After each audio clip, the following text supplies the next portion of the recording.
안녕하세요 여러분, DKTV에 누구겠습니까? 데니엘 킴입니다. 금요일 오후에 인사드립니다. 어린이날 준비 다들 잘하고 계신가요? 자, 오늘 DKTV에서는요 정말 오랜만에 삼성 라이온즈 이야기를 좀 해보도록 하겠습니다. 자, 삼성 라이온즈 작년 시즌 9위로 시즌을 마감을 했고요. 재작년도 마찬가지였죠. 그런데 올 시즌 같은 경우에는요 9위가 아니라 10위 자리를 지키고 있습니다. 다시 한번 하위권을 벗어나지 못하면서 정말 어렵게 시즌을 치르고 있는데 말이죠. 여러분들, 삼성 라이온즈 왜 이렇게 하위권에서 벗어나지 못하고 있는 걸까요? 자, 그래서 오늘 DKTV에서는요 삼성 라이온즈가 그동안 무엇이 문제였는지, 단순히 마운드에 문제가 있다, 타자들의 문제가 있다, 이게 아니라 조금 더 세밀한 디테일한 기록으로 여러분들과 이야기를 좀 나눠보도록 하겠습니다. 대구 삼성 라이온즈 파크 정말 아름다운 구장입니다. 메이저리그 구장들에 비해서 물론 규모는 좀 작지만은 전혀 뒤지지 않습니다. 그리고 대한민국 최초로 부채형 야구장이 아니라 팔각형 야구장으로 정말 잘 지어진 구장이죠. 그런데 말이죠, 대구 삼성 라이온즈 파크가 개장한 이후에 삼성 라이온즈의 성적은 좋지 못하고 있습니다.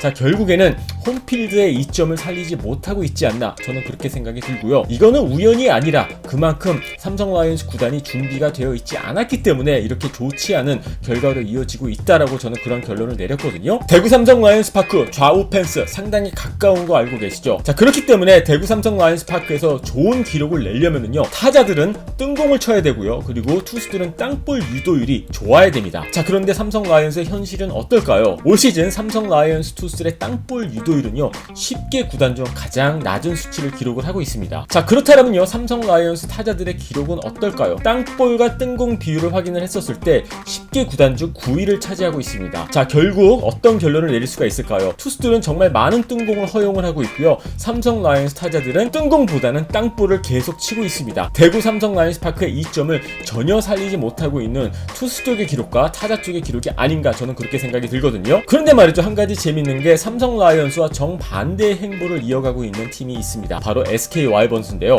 자, 올 시즌 SK 와이번스 화끈한 공격력을 앞세우면서 두산 베어스와 1위 자리를 놓고 치열한 경쟁을 펼치고 있습니다. 그런데 말이죠, SK 와이번스 같은 경우에는 타자들의 뜬공 땅볼 비율이 상당히 좋습니다. 땅볼보다는 꾸준히 뜬공을 쳐주고 있고요, 땅볼과 뜬공 비율을 봤었을 때 SK 와이번스 타자들의 뜬공 비율이 1위입니다. 그뿐만이 아니라 SK 와이번스의 투수들 같은 경우에는요 땅볼 유도율이 10개 구단 중 1위를 차지하고 있습니다. 자, 타자들은 공을 띄우고 투수들은 땅볼을 유도하고, 자, 이렇게 되면서 인천 문학구장의 이점을 최대한 살리는 팀이 저는 바로 SK 와이번스라고 생각이 들고요. 팩트가 말해주고 있지 않습니까? 그리고 그러한 전략과 그러한 비전으로 SK 와이번스 상위권 자리를 지키고 있습니다. 어떻게 보면은 삼성 라이온즈와 정반대의 행보를 이어가고 또 정반대의 결과를 만들어내고 있는 팀이 저는 SK 와이번스라고 생각이 들거든요. 저는 또 한편으로는 이런 생각이 들어요.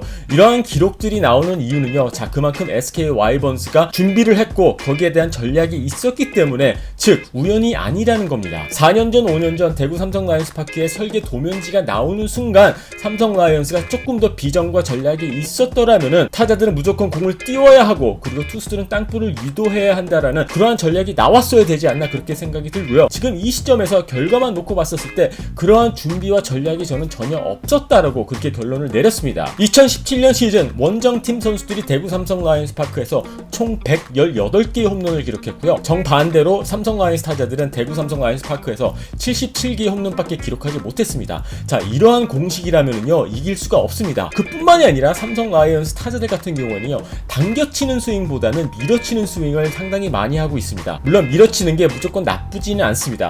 하지만 대구 삼성 라이온즈 파크의 이점을 살리려면요 결국에는 당겨치면서 공을 띄우는 스윙을 해야 되는데, 올 시즌 타구 방향으로 봤었을 때 밀어치는 타구가 가장 많이 나왔던 구단 중에 하나가 삼성이고요, LG 다음으로 가장 많았습니다. 대구 삼성 라이온즈 파크에서 밀어치는 스윙, 여러분들이 생각하시기에는 이게 좋은 방식이라고 생각을 하십니까? 공을 띄우지도 못하고 밀어치는 스윙, 저는 잠실구장이라면 어느 정도 납득할 수가 있겠습니다만은 대구 삼성 라이온즈 파크라든지 아니면 문학구장 같은 곳에서는 저는 적합하지 않은 그러한 타격 전략이라고 그렇게 생각이 듭니다. 자, 2018년 시즌 삼성 라이온즈 정말 어렵게 시즌을 다시 한번 치르게 됐는데요, 결국에는 이러한 결과들이 제가 생각했었을 때는 단순히 우연이 아니라 그동안 삼성 라이온즈 구단이 홈필드에 대한 고민이 좀 부족하지 않았나, 저는 그렇게 생각이 들고요. 그리고는 결국에는 좋지 않은 결과로 이어지고 있습니다. 자, 여러분들의 의견 궁금하니까는요 밑에 댓글란에 올려주시고요, 그리고 유튜브로 보고 계신 분들은요 구독 버튼 눌러주시고요, DKTV는요 내일 다시 찾아뵙도록 하겠습니다.